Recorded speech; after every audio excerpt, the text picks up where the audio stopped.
Bom dia e bom dia aos irmãos. Eu coloco o microfone aqui para vocês me ouvirem um pouco melhor, mas já estamos numa quinta-feira, rapaz.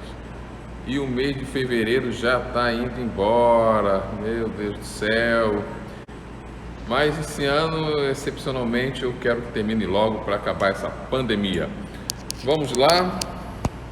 Bom dia, Andressa. Bom dia, Tatá. Bom dia. Passou tão rápido aqui o Edson. A Lu Santos, bom dia também. A Nina, bom dia. O Severino, bom dia também. Nenel, meu amigo Nenel também. Bom dia, Nenel. Deus te abençoe neste dia.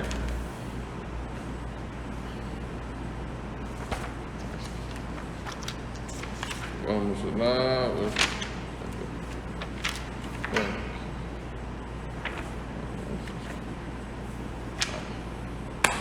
Vamos lá, Rita também, bom dia.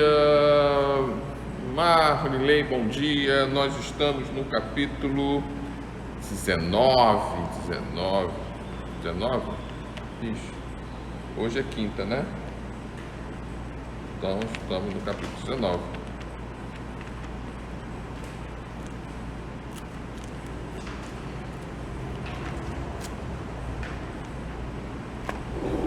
Deixa eu colocar minha Bíblia aqui no lugar.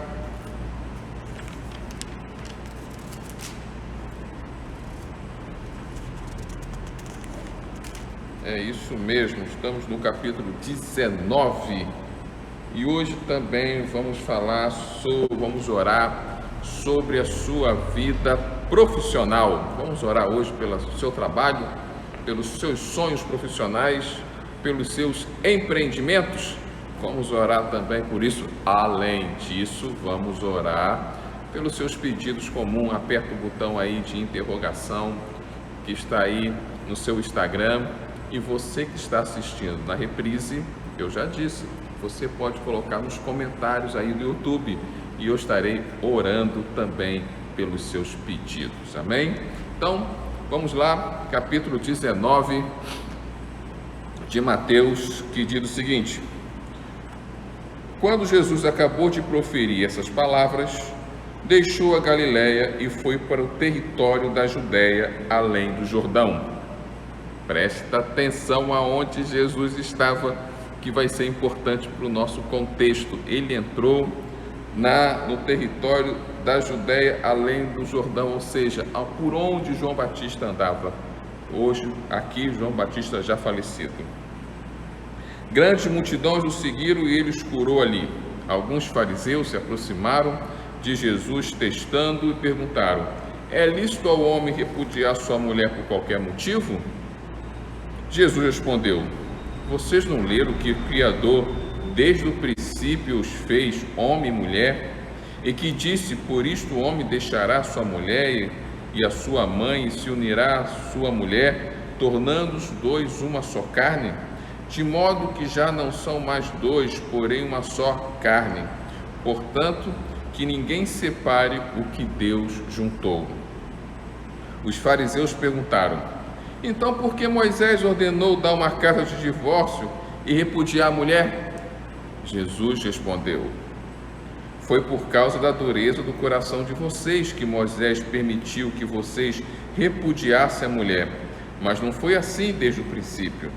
Eu, porém, lhes digo: quem repudiar sua mulher, não sendo por causa de relações sexuais ilícitas, e casar com outra, comete adultério.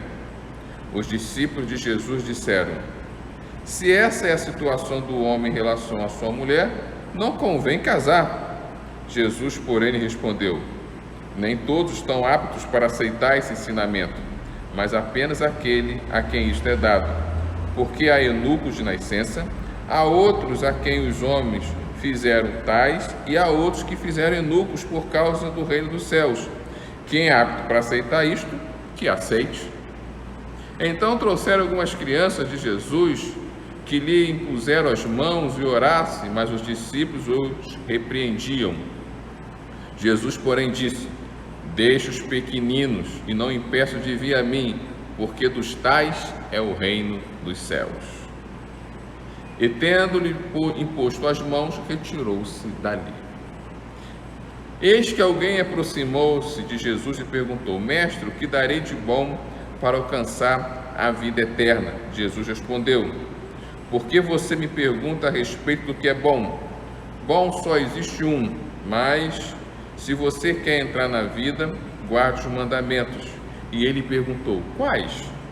Jesus respondeu: Não mate, não cometa adultério, não furte, não dê falso testemunho, honre seu pai e sua mãe, e ame o seu próximo como você ama a si mesmo. O jovem disse: Tudo isso tenho observado. O que me falta ainda? Jesus respondeu: Se você quer ser perfeito, vá, venda seus bens, dê o dinheiro aos pobres, e você terá um tesouro no céu. Depois, venha e siga-me. Mas o jovem, ouvindo essas palavras, retirou-se triste, porque era dono de muitas propriedades. Então Jesus disse aos seus discípulos: Em verdade lhe digo que um rico dificilmente entrará no reino dos céus. Ainda lhe digo que é mais fácil um camelo passar pelo fundo de uma agulha do que um rico entrar no reino de Deus. Ouvindo isso, os discípulos ficaram muito admirados e perguntaram: Sendo assim, quem pode ser salvo? Jesus, olhando para eles, disse: Para os seres humanos isto é impossível, mas para Deus tudo é possível. Então Pedro, tomando a palavra, disse: Eis que nós deixamos tudo e seguimos o Senhor. Que será, pois, de nós? Jesus lhe respondeu: Em verdade lhes digo que, na regeneração, quando o Filho do Homem se assentar no trono da sua glória, vocês que seguiram também se assentarão em 12 tronos, para julgar as 12 tribos de Israel. E todo aquele que tiver deixado casas, irmãs, irmãos, pai, mãe, filhos ou campos por causa do meu nome, receberá muitas vezes mais e herdará a vida eterna. Porém, muitos primeiros serão últimos e os últimos serão os primeiros. Amém. Bom dia a cada um de vocês aqui. Estamos no capítulo 19, vários ensinamentos de Jesus, mas, como eu disse, é muito difícil falar tudo que está no capítulo, porque o tempo é muito curto, então eu tento falar aquilo que para mim se destacou. Não vou nem falar que tem um destaque, que para mim se destacou. Eu acho que é um dos ensinamentos mais importante aqui de Jesus é sobre o casamento. Jesus vai falar sobre o casamento e eu disse para você prestar atenção aonde Jesus estava. Jesus estava, o versículo 1, tinha deixado a Galileia e estava entrando no território da Judéia. Entrando no território da Judéia. Que território é esse? Por que falou isso?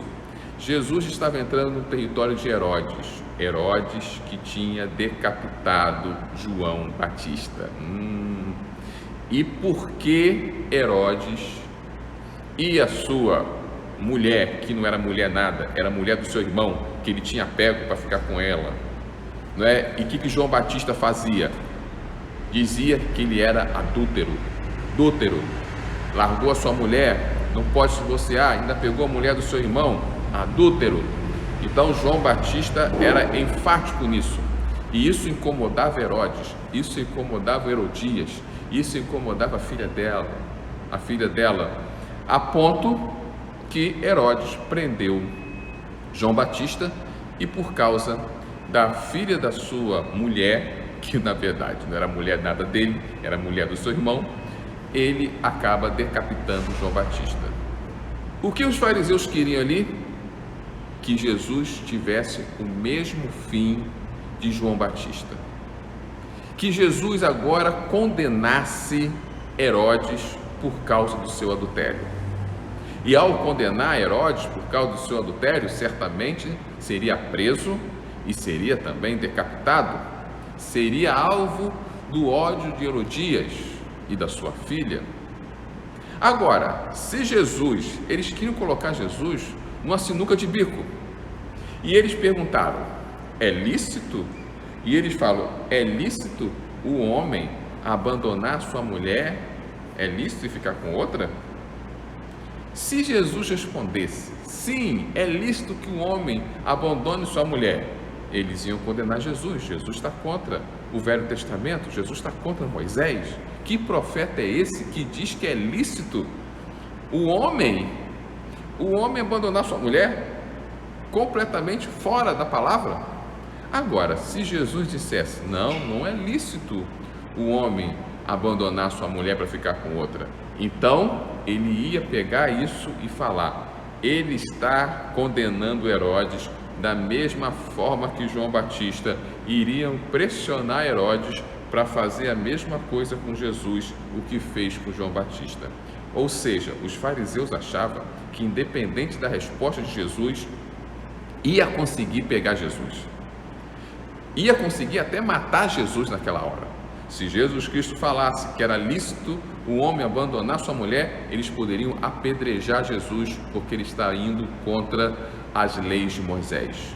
E se Jesus dissesse que, claro que não é lícito um homem abandonar sua mulher, eles iriam pressionar Herodes para prender Jesus, porque ele estava falando a mesma coisa que João Batista.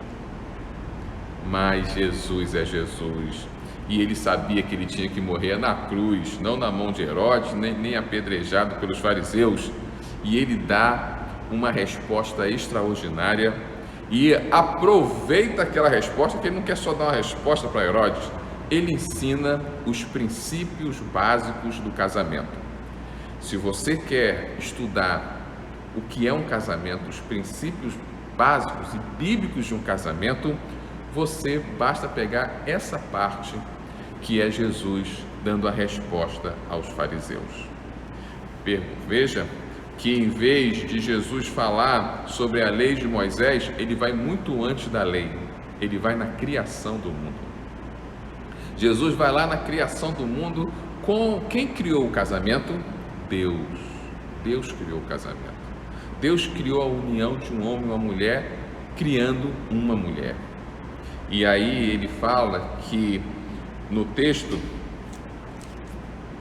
que o homem deixará seu pai e sua mãe e se unirá à sua mulher, de modo que já não são mais dois, porém uma só carne. Portanto, que ninguém separe o que Deus juntou. Veja alguns princípios extraordinários de casamento que às vezes não percebemos. O primeiro princípio é que casamento é uma ideia de Deus, não é a ideia da lei, não é a ideia dos homens. Quem une um homem com uma mulher é o próprio Deus. Quem fez a primeira cerimônia de casamento, quem foi o primeiro sacerdote que fez aquela cerimônia, foi o próprio Deus. Então, casamento é uma ideia de Deus, divina, não uma ideia humana e não algo colocado por lei. Segundo princípio é que o homem tem que se unir a uma mulher. Casamento é heterossexual, não homossexual. Casamento não é um homem com um homem e uma mulher com uma mulher. Um casamento é um homem com uma mulher. Se alguém falar com você que Jesus nunca condenou o homossexualismo, só está lá em Paulo, foi Paulo que diz isso, mas quem é Paulo perto de Jesus? Então, manda o cara ler esse texto, Jesus falando como deve ser a união, como deve ser o casamento, e ele deixa explícito: o casamento é a união de um homem com uma mulher. Terceiro princípio é que o casamento, antes de ser uma união, é uma separação. Ixi, verdade. Casamento, antes de ser uma união, é uma separação. Ele diz: deixe seu pai e sua mãe e se una à sua mulher. Se separe dos relacionamentos que você tinha, mesmo os mais importantes, que é o da sua pai e da sua mãe, e se une à sua mulher. Aquilo não é só apenas você não viver, não é o ideal você morar com seu sogro, sua sogra, com seu pai e sua mãe, Quem casa quer casa. Isso é um provérbio popular, isso não é um provérbio bíblico. Mas a Bíblia está indo além disso. Além de só dar esse conselho para você morar com a sua esposa e não junto com sua sogra, seu sogro, seu pai, sua mãe, mesmo sabendo que às vezes isso é necessário por causa das condições financeiras, mas não é o ideal. Mas vai muito além disso. O ensinamento é: o relacionamento mais importante da sua vida agora vai ser com seu cônjuge. Mais importante até do que o seu relacionamento com seu pai e a sua mãe. E se ele usou o pai e a mãe como referência, porque é o mais importante relacionamento que a pessoa deveria ter, imagine os amigos, imagine as amigas, imagine qualquer outro tipo de amizade. Todos os outros relacionamentos estão abaixo desse relacionamento. Você tem que se separar desses relacionamentos, parar de priorizar esses relacionamentos e priorizar agora esse relacionamento conjugal. É isso que ele está querendo falar. Isso que é a lição mais importante. Muitas pessoas não priorizam o relacionamento conjugal. Tem uma amizade que está acima da amizade que ele tem com o seu cônjuge. Ele tem um relacionamento com seus pais até, que está acima do relacionamento com o seu cônjuge. Nenhum relacionamento pode estar acima e pode ser mais intenso do que o relacionamento com o seu cônjuge. Era isso que ele está dizendo. Tem uma separação, se separa. Não adianta casar e ficar andando com seus amigos, você não é mais solteiro. Tem que haver uma separação. Não adianta mais casar e querer viver na casa dos seus pais. Não, tem que haver uma separação. Não adianta mais viver com as suas amigas e deixar o seu marido. Não, tem que ter uma separação. Um casamento, antes da união, a pessoa tem que ter consciência da separação que vai ter. Abandone seu pai e sua mãe, abandone todos os relacionamentos, não abandone a ponto de esquecê-los, abandone na concepção que eles estão abaixo desse novo relacionamento. Por quê? Porque ele também explica, porque o homem e a mulher se tornaram um só. E é mais uma lição que Jesus ensina sobre o casamento. Vocês se tornam uma só carne. Deus vê só uma pessoa ali. E já que eles estão unidos, e aqui que fala, quando diz o que Deus uniu, o homem não separe, não é que Deus escolhe uma pessoa para ficar com outra pessoa. Deus vai predestinar você para alguém. Deus predestinou você para alguém. Se você não escolher aquela pessoa que Deus predestinou, você vai ser infeliz. Não é isso. É que quando você casa, existe o milagre da união com Deus. Você casa, quando você tem a primeira relação com o seu cônjuge, Deus une e torna ali uma só carne. E diante de Deus, vocês estão inseparáveis, insolúvel. Nenhum homem, quando diz nenhum homem, nem você, nenhuma pessoa de fora, nem você mesmo deve separar. O casamento diante de Deus deve ser insolúvel. O casamento diante de Deus deve ser para sempre. O problema é que a maioria casa para ser feliz, que aqui é um problema sério. Casamento não é para você ser feliz, irmãos. Casamento é para você ser servo. É para servir. O princípio do casamento é moldar a sua vida, é transformar a sua vida e não fazer você feliz. Esse é o grande problema do casamento. A gente casa para servir melhor, para ser moldado, para ser uma pessoa melhor. O casamento deveria nos santificar. Como o casamento vai me santificar? Existe um lugar que você conhece, que você tem que praticar mais: o domínio próprio, a mansidão, a fidelidade, a longanimidade. Pega o fruto do Espírito, começa a citar e coloca num quadro cada um deles e me diga se existe algum lugar, existe algum ambiente que você tem como praticar tudo isso, a não ser um casamento. No casamento eu tenho que ser longânimo, no casamento eu tenho que ser manso, no casamento eu tenho que ter domínio próprio, no casamento eu tenho que ser fiel, ter fidelidade. No casamento eu tenho que ter fé, no casamento eu tenho que ter amor. Fé, porque às vezes está tão mal que eu tenho que crer que Deus vai agir ali, mesmo na situação ruim. O casamento me santifica. No casamento eu acabo aprendendo a ser servo. Eu faço por os outros.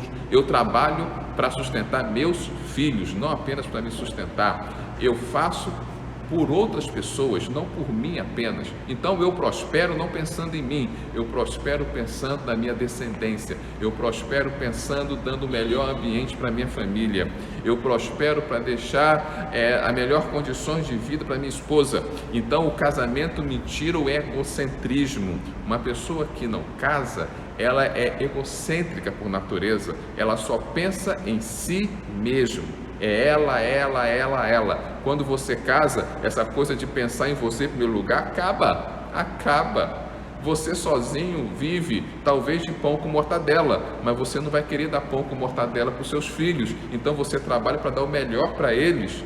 Você casa para ter filho, para pagar a escola para eles, cara pra caramba. Escola que talvez você nunca teve, que seus pais não tiveram condições de pagar para você, mas você paga, investe no seu filho, faz por eles, não por você.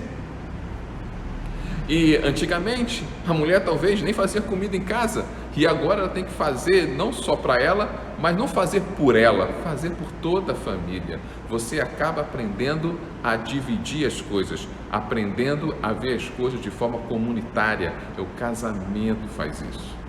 O casamento, o princípio dele, dessa união, e com isso nos preenche emocionalmente. Por que o casamento nos preenche emocionalmente? Só por causa da vida sexual? Só porque é um homem e mulher? Não, é porque dá propósito de vida.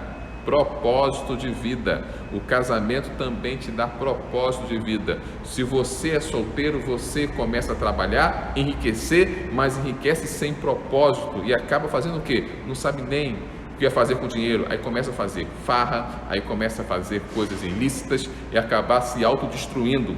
O casamento não, o casamento te dá propósito. Você prospera por um propósito, para dar o melhor para a sua família. Então, casamento, se você pensa que casamento é o ambiente para te fazer feliz, meu amigo, o ambiente para te fazer feliz é um ambiente com Cristo. Casamento é para você ser servo, para você ser moldado, para você ser menos egoísta. O casamento, o importante não é achar a pessoa certa. O Hernandes Dias Lopes usa uma frase que eu gosto muito: casamento não é para você achar a pessoa certa, é para você passar a ser com o tempo a pessoa certa. Você ser moldado, transformado. Você vai ser moldado. Você vai ficar mais manso, você vai ficar mais longânimo. Se você piora, é porque você não aprendeu a essência no casamento. E por fim, ele fala sobre o divórcio. Nunca foi intenção de Deus o divórcio. Se é uma só carne, o divórcio vai rasgar as pessoas e sempre vai trazer prejuízos que são muitas vezes insolúveis. Divórcio não é plano de Deus. Ninguém pode dizer que a vontade de Deus é que eu me divorcie. Isso é uma mentira. O divórcio é permitido por Deus. Permitido quando existe adultério. Quando existe adultério, quando a pessoa deixa de ser só uma carne com você e busca ser uma só carne com outra pessoa, Deus permite você divorciar. Não é que Deus quer que você divorcie. Não é que Deus está te direcionando. Deus permite o divórcio, nesse caso de adultério. E perceba que os próprios fariseus dizem: puxa, então é muito difícil ficar casando? Quem vai querer casar que só pode divorciar se tiver adultério? E Jesus fala: olha, não estou dizendo que isso é para todo mundo, ninguém está te obrigando a casar, Deus não te obriga a casar. E aí ele começa a falar: tem pessoas que não casam, tem pessoas que são eunuco, ou seja, pessoas que são assexuadas, pessoas que preferem viver sozinho. Ótimo, vive sozinho.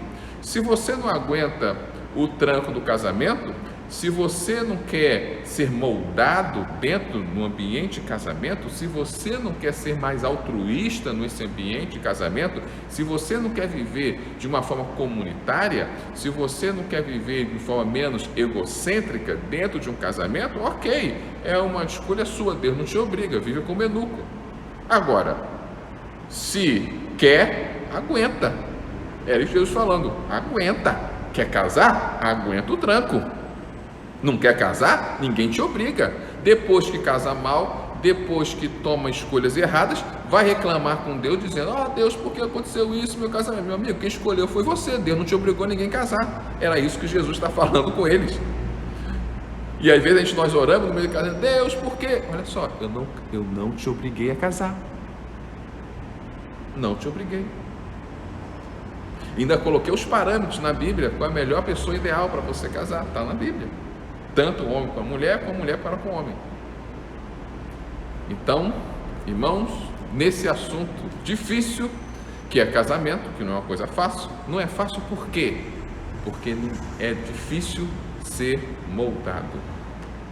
É difícil. Se alguém te perguntar por que é difícil um casamento dar certo, porque é difícil viver o fruto do Espírito.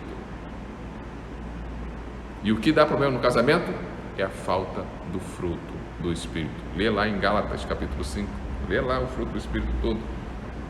Vê, dá uma olhada. Vou até, mesmo com o meu tempo acabando aqui,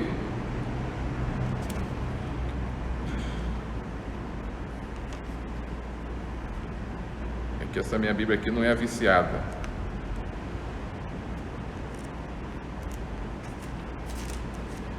Calma aí que tá chegando, tô chegando.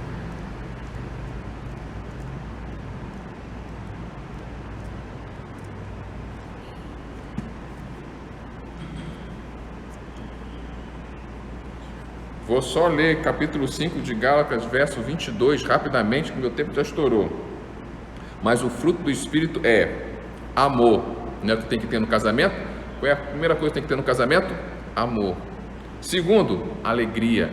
Alegria. Olha que coisa fantástica. O que tem que ter no casamento? Tem que ser alegre, bem-humorado. Ninguém aguenta casar com limão azedo, viver com limão azedo. Você casa com o cara era um suco de laranja. E depois que o cara casa, vira suco de limão. Depois, nem mais suco de limão ele é só o limão. Pô, casamento tem que ter alegria. Casamento tem que ser um lugar de paz, harmonia. E para isso acontecer, para ter amor, amor, alegria e paz, são as três coisas que precisa ter no casamento: amor, alegria e paz. Aí você diz, como eu vou ter amor, alegria e paz? O fruto do Espírito ensina. Como? Com longanimidade. Longanimidade, não perde a paciência logo.